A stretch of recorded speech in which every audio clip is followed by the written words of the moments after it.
So unfortunately, I had multiple debate debate videos I was recording at the time, and I actually had this TikTok live that was initially going to be an entire recording, which, like, sadly, 95% of it was lost because it was like almost 2 hours. That's going to be the initial debate. I wasn't going to upload this, and this was actually like several. This is probably like at least like 5 days after the actual debate was, or something of the sort in length. But I'm finally uploading it because I just decided to take the clip of an initial recording of that TikTok live that, didn't fully go through. I'm just adding it together with another clip, which also isn't even the full thing. I only had the idea to record after I decided that I needed some YouTube content, I guess. But yeah, normally I don't do TikTok live recordings. If you want to follow me on TikTok, I'm like live quite often, somewhat. And yeah, like I do TikTok lives all the time, and there's only so far, ignoring this one video of my TikTok live. So if you want to follow, my links in bio. I have the same name as well if you want to search them. But yeah, follow my TikTok live. I also had another debate with a couple Muslims, probably the best debate I've ever done for content wise. Very entertaining. Sadly, I misrecorded the entirety of that, so that's gone. But I did win $30 from that debate. But anyways, here's the TikTok live. You're gonna see it's gonna cut off into another clip. So it's just two clips of TikTok lives, not full lives. But yeah, enjoy. Like, you can be like reincarnated. I swear I've been like reincarnated. That's just how I feel about it. I don't not like anyone who goes to church on a daily basis and whatever, because I think everyone should be able to, believe what they want, as long as they're not like pushing what they think on other people when they feel how they feel. You know what I mean? If that makes sense. Yeah. But I just think, that's just what I think. So I didn't necessarily understand, or I guess maybe I didn't completely digest what either of you were necessarily trying to get to. So for you, it sounded like you believe church shouldn't be established for the reason of like people are two-faced or something like that, but that doesn't necessarily indicate there's no God.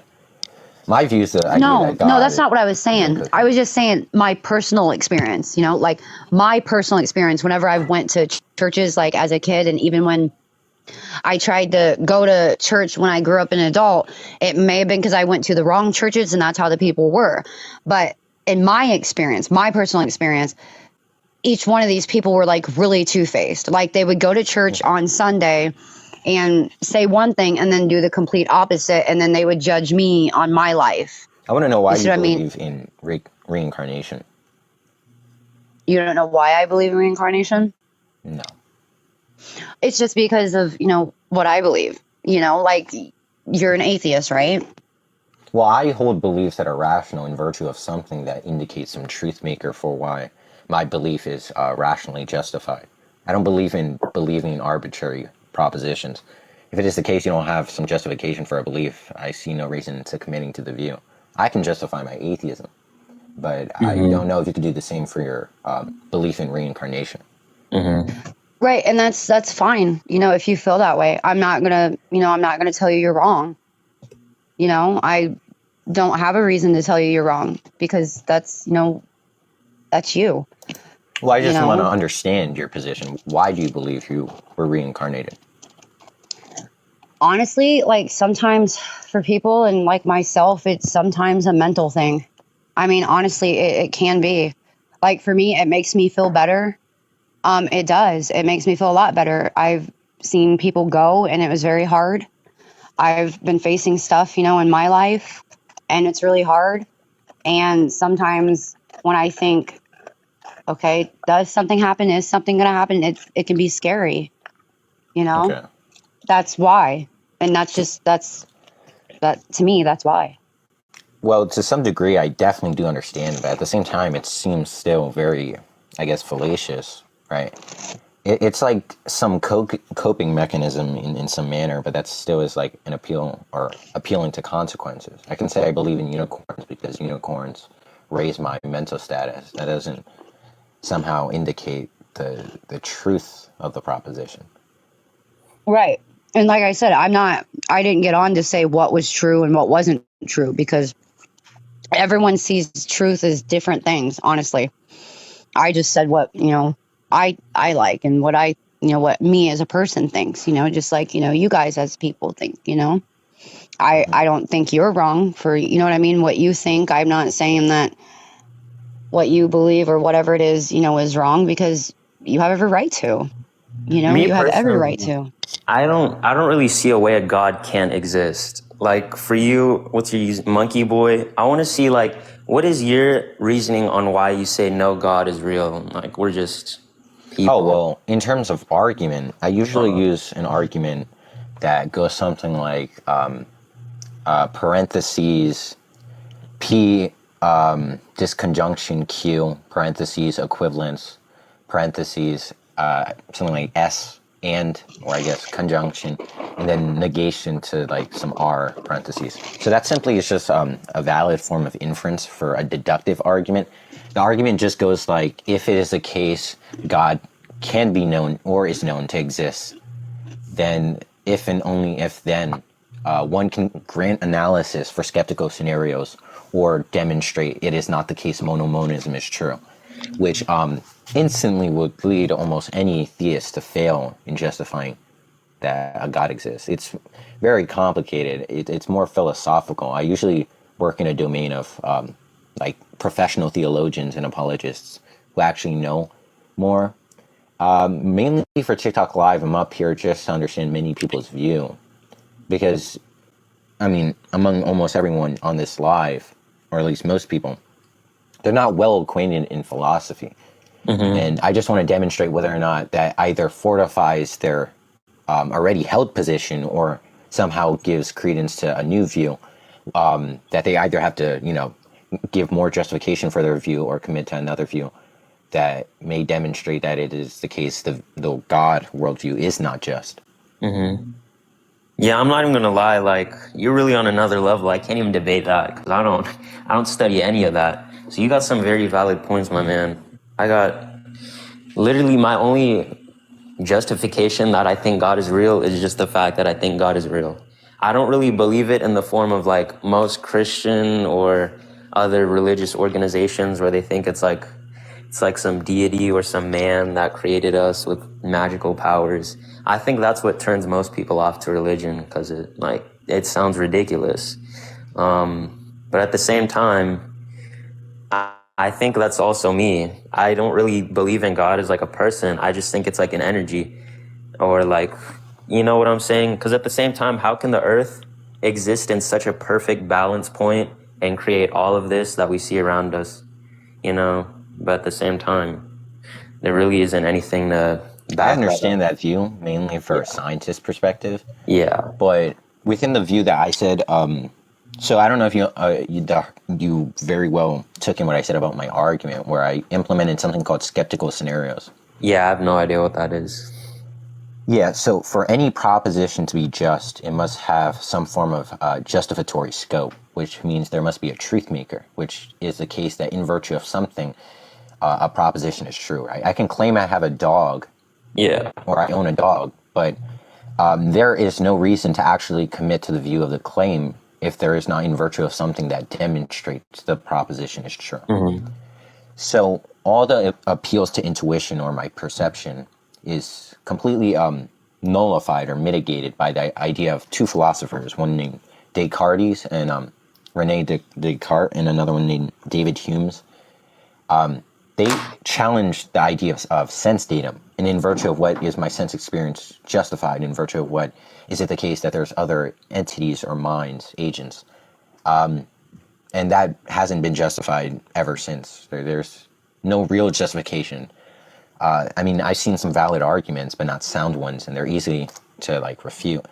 So I Yeah. have no reason to believe there is an external world, or the case that there is other people. Facts. I mean, yeah, that's extremely solid.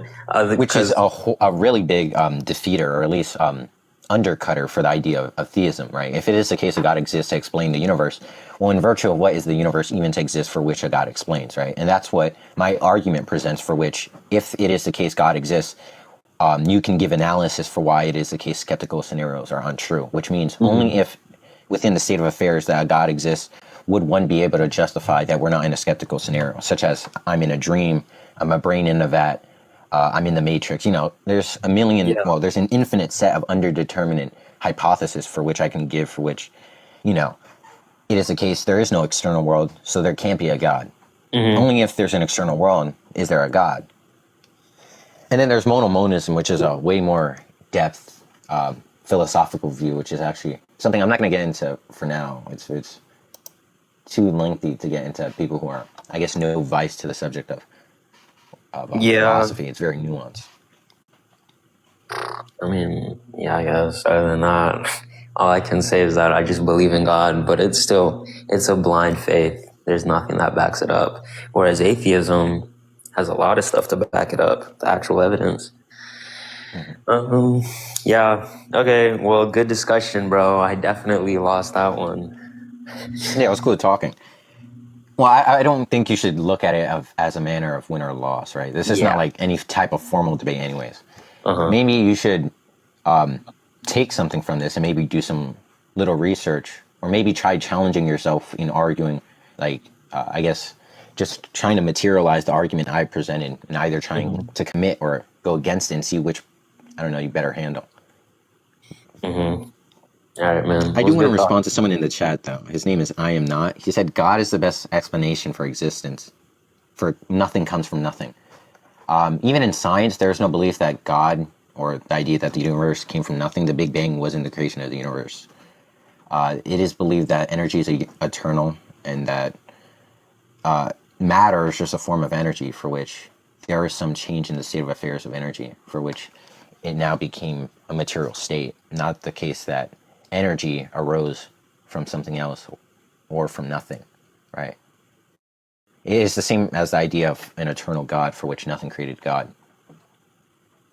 Which, I mean, would be a better argument because it's more parsimonious, has less ontological commitments. I can believe reality is ultimate, or, a theist can believe that reality is grounded by a God who's ultimate, which just adds another proposition, which would then need more justification. Your question is nonsensical.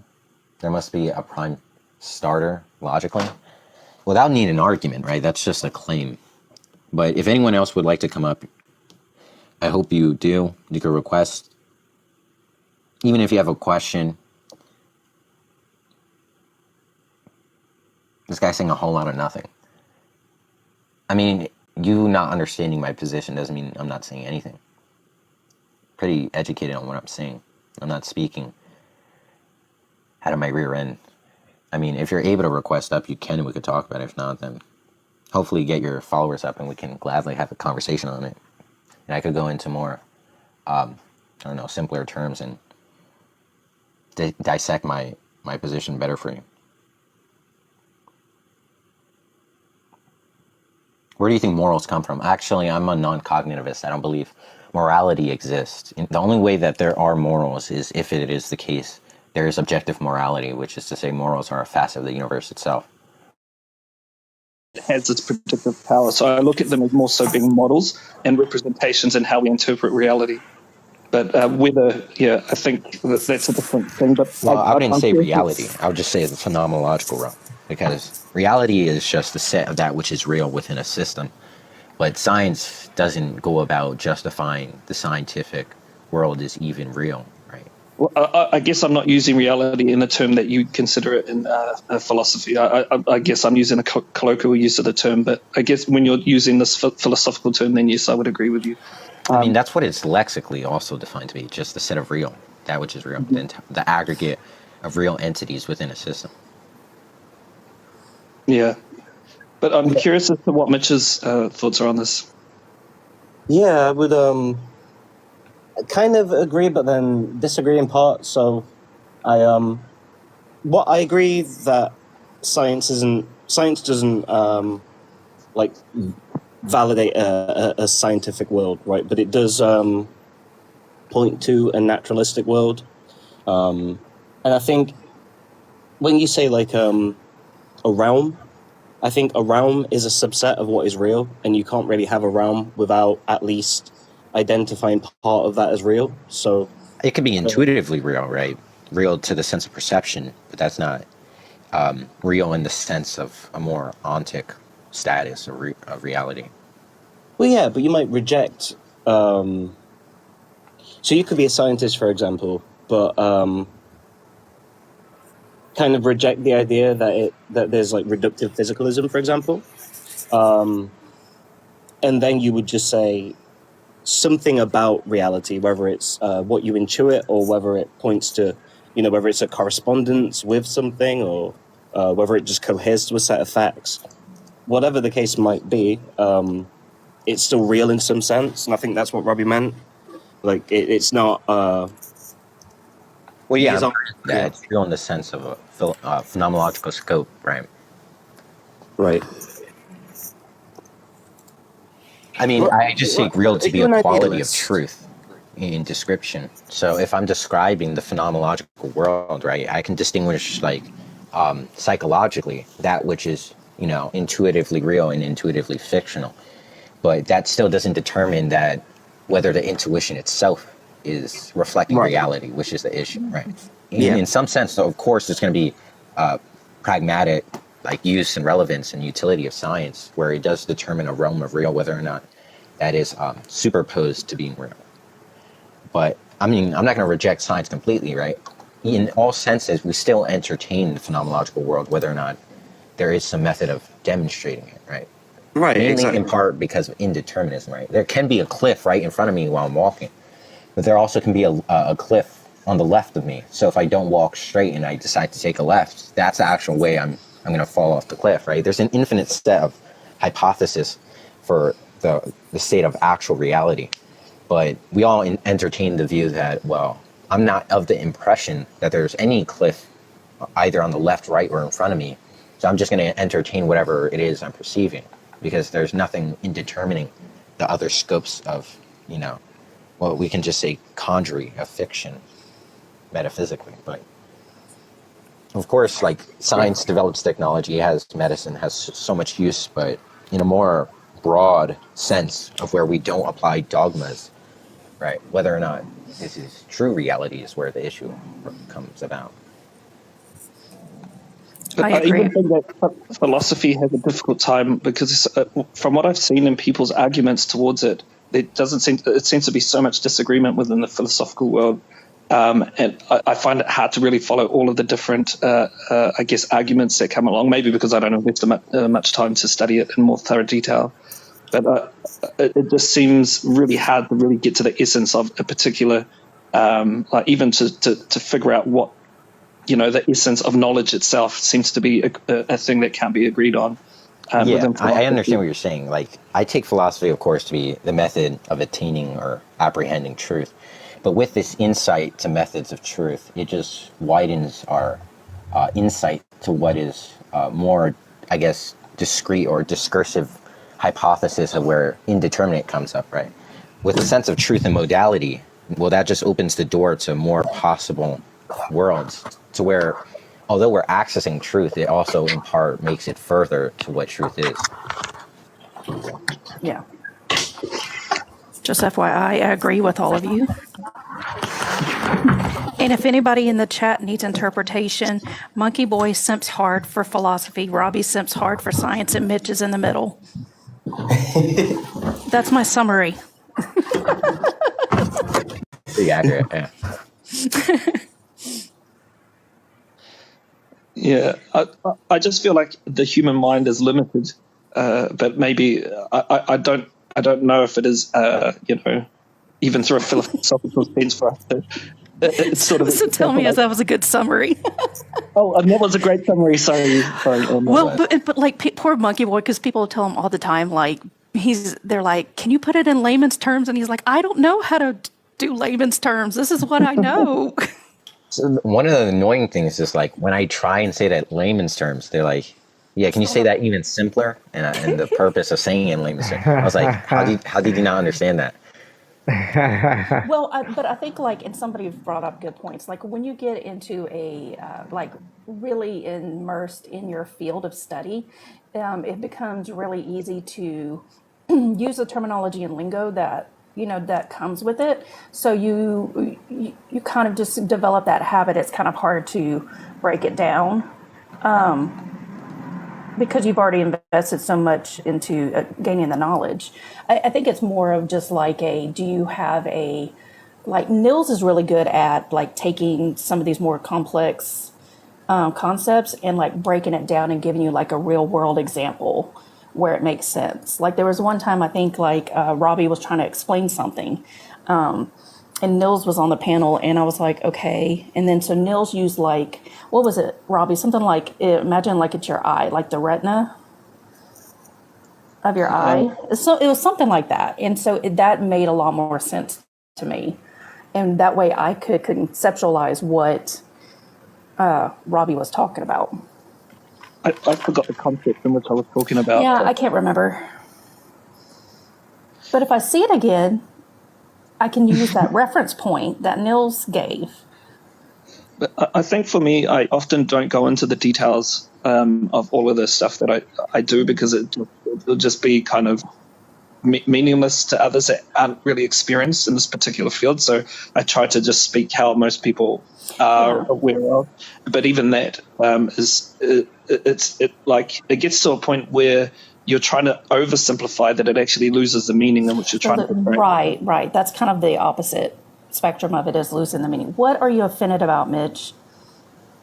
Nils. Why? No, I'm just saying he provided a good example that helped me understand Robbie's concept. No, I know who your go-to science translator is. That's it. My God. Mitch is a great translator as well. I think Mitch is extremely good at explaining. Mitch is good too. I just was using Nils' example because that's the first one that popped up in my head. I think J-Mike is good. Yeah. And then see, like, so like for like you, Monkey Boy, so like maybe I didn't understand like every single concept maybe you just spoke about. But what I'm going to do is, and that's a lot of what I do even with J-Mike is, maybe I don't understand 50% of what you guys say. I'm going to go look up the terms. At least that way I have a reference point. At least I have some basic understanding. And then just look up the terms and piece it together that way. Yeah, I'm also willing to define the terms off the top of my head. I'm not going to leave someone in the dark. I can provide clarity and insight to better have some apprehension of my argument or critique. Right? I'm not trying to give an argument that's super sophisticated, and if you're not on the same level of sophistication, well, then you just fail. Right? That's like messed up. Obviously, I'm willing to define terms or elaborate into concepts and subjects that one is not well acquainted in, so they can better understand what I'm actually trying to get at. Yeah. And I think one thing I do want to say is... Go ahead. Oh, sorry. You can go if you want. No. I was just going to say, and also when you kind of get to, like, when you start talking, like, with enough of the same people on the panel, you kind of really get an idea of the framework that they're working with. And, that's why I was just like a summary, because I've seen you enough in lives, or, like, when you've done lives, I'm like, I kind of know where your stance is at. That's why I was just like, Monkey Boy simps hard for philosophy, because that's your area of expertise, that's your interest. So that's what she's like, he simps hard for philosophy, people.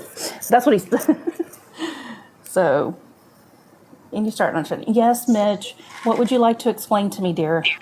Oh, no. I was just getting attention. He's flexing his science. It's just flexing my whiteboard. Please show advanced calculus, huh? Mm. No, that's not calculus. That's molecular biology. Oh yeah, of course. Monkey Boy, tell him how molecular biology is subjective to the individual experience. And there's no way to verify that. A thing that usually is a challenge for most, especially when they confront me in terms of lies, is the fact that most people on TikTok Live debating on the position of atheism or agnosticism are willing to, I don't know if it's because either they're being generous or just choosing not to in some manner, or actually like not well equipped in generating the argument, but usually they do internal critiques where they grant stuff like the world around us, right? Which is just like an axiom that's held. But in the state of philosophy and skepticism, right, it just rejects all dogmas. For I would just jump instantly to an external critique, and most people are like just well acquainted in justifying something like, well, why the Big Bang fails and God, you know, is then demonstrated to exist or something of the sort. I mean, obviously that's like some fallacious reference, but that's something they'll do. But with me, it's just like, well, I can grant you perceive a Big Bang or God or whatever, right? But in virtue of what is that intuition reliable, which they're not usually they're not really in the domain of justifying such a proposition that they. I mean, since it's very philosophical, most people don't bat an eye at the concept of justifying perception. And that's where they just end up like failing miserably when they're acquainted with a very, very sophisticated new inquiry that they never even considered to have some application of justification or justificatory scope towards the realm of senses. Yeah. So this is where I'm curious as to how a philosopher sort of builds their axioms and how they sort of build the world that they perceive around them.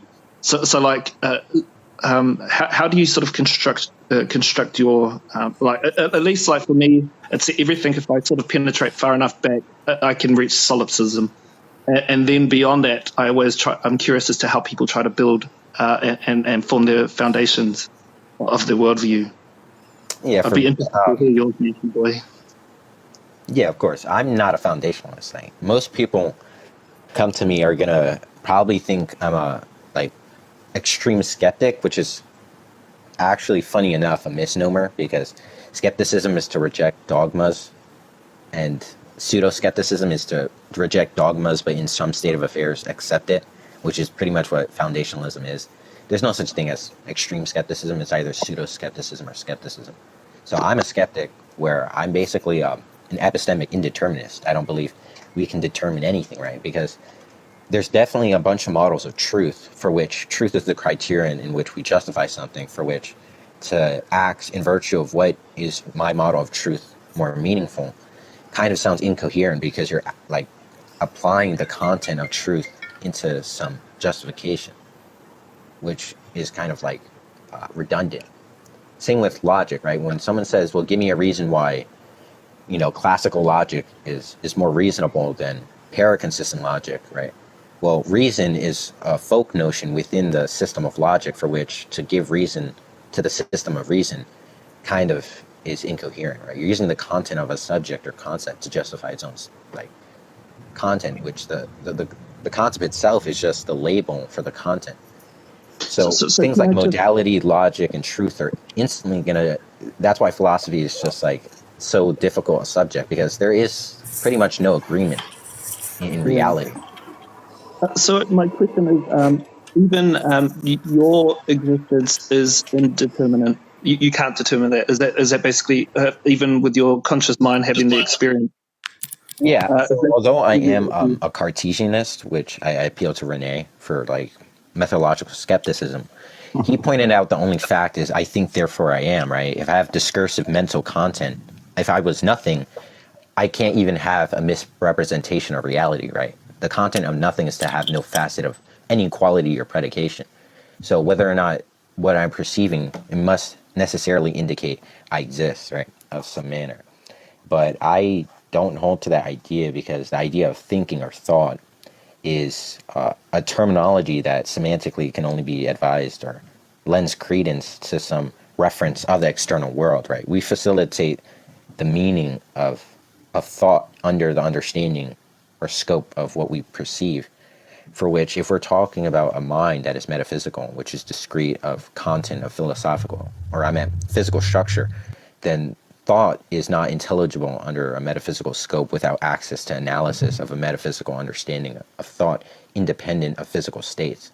So instantly and then things like right, individualism, that's all going to be qualities that are interpretable or intelligible under the scope of physical reality, for which the I think therefore I am is just some form of utterance that is completely gibberish. So what about the experience? Like for me, it's hard to understand how that experience that you are having can be doubted, in the sense that it was that statement was stated, because even though I might not have a metaphysical understanding of what the process is, I am still going through this experience, and so I can't quite get to the position that you're sitting in, I guess, from where I'm sitting right now, and I'm just curious. To me, it seems difficult to do that, actually. I would take it that even Solipsism kind of falsifies Solipsism, that I can't be aware of any other agents to exist, right, or any other minds that exist. But with the idea of Solipsism, where it brings about this skeptical scenario, I find it to defeat whether or not one can be aware if they exist themselves, right? It can be the case that my mind is just projecting everything, right? And all that exists is the mind, and everything physical is the representation of mental content projected, for which is just intuitionally deceitful.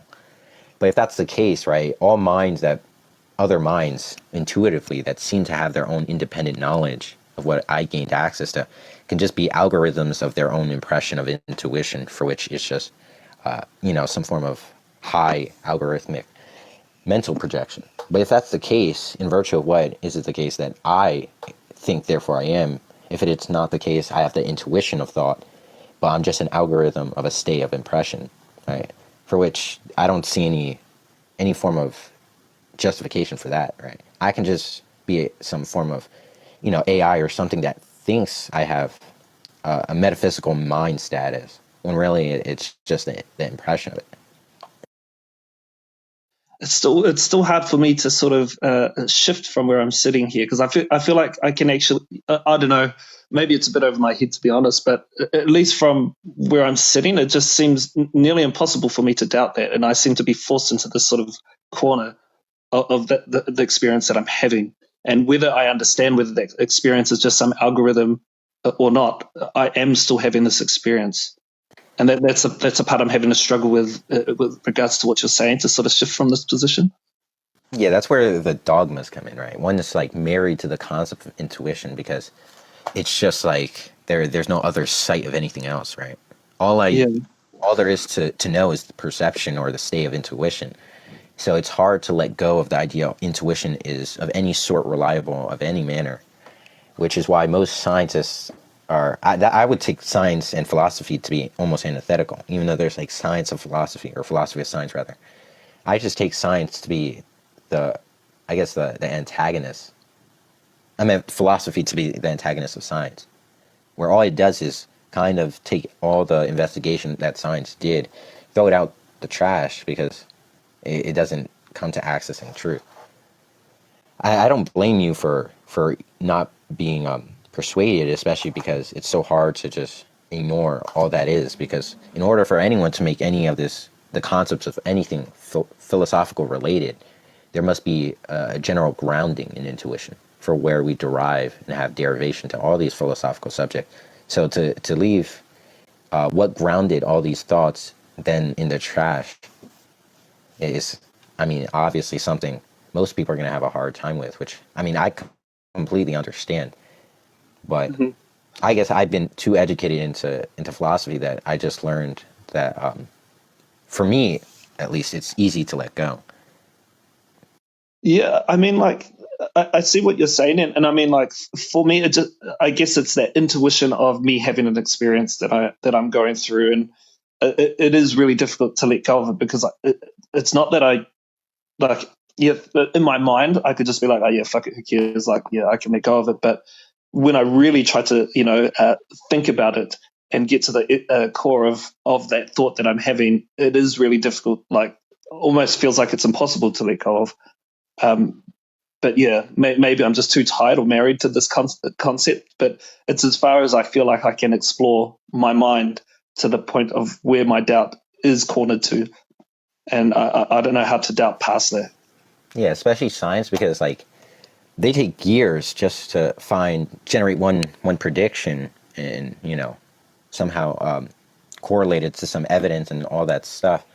For which philosophy just comes along, and all the work they did is just like, it's wrong or undetermined. But it doesn't. But that's where I think non-scientists have a really weird. It's not. Everyone, I don't know who here was there when we were talking with angry scientists trying to explain logic. Me and Joker. And I think J Oh, Mike was in the chat. I think I was, and I don't remember when that live was. What was that? That was a while That was a back. while ago, yeah. Yeah, But he couldn't understand the concept of possibilities, right? He right. kept drawing an ought from it is, which is philosophically fallacious, right? He thought, well, Yeah. since, causality is married to the idea of that which is, but all the past events conjoined doesn't furnish that it ought be the case. The next instance I throw a ball out a window and it's shattered. He wasn't able to grasp that concept because he would think in his mind, well, if I do it again right now, it's not going to generate it. And in all of times, it never generated it. So how is it possible? Which, Yeah.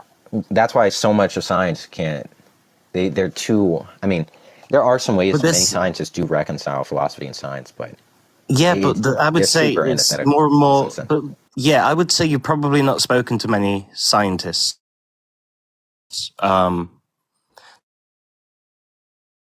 There are science hobbyists, science fans, people being but there are science adjacent people everywhere, and there are people closer and further away. And in that sense, you have spoken to scientists. But what I mean is people in the field, right? Not the people generating hypotheses, people developing biotech. We're not, a philosopher who comes along and says, "Hey, but epistemic solipsism or transcendental idealism, checkmate. You can't determine anything." It's like so. That's not what we're doing. We all have an axiology. In this, we're all either trying to fight at hypothesis, in which case I would say feels like Robbie are more knowledge based. I would expect to find more kind of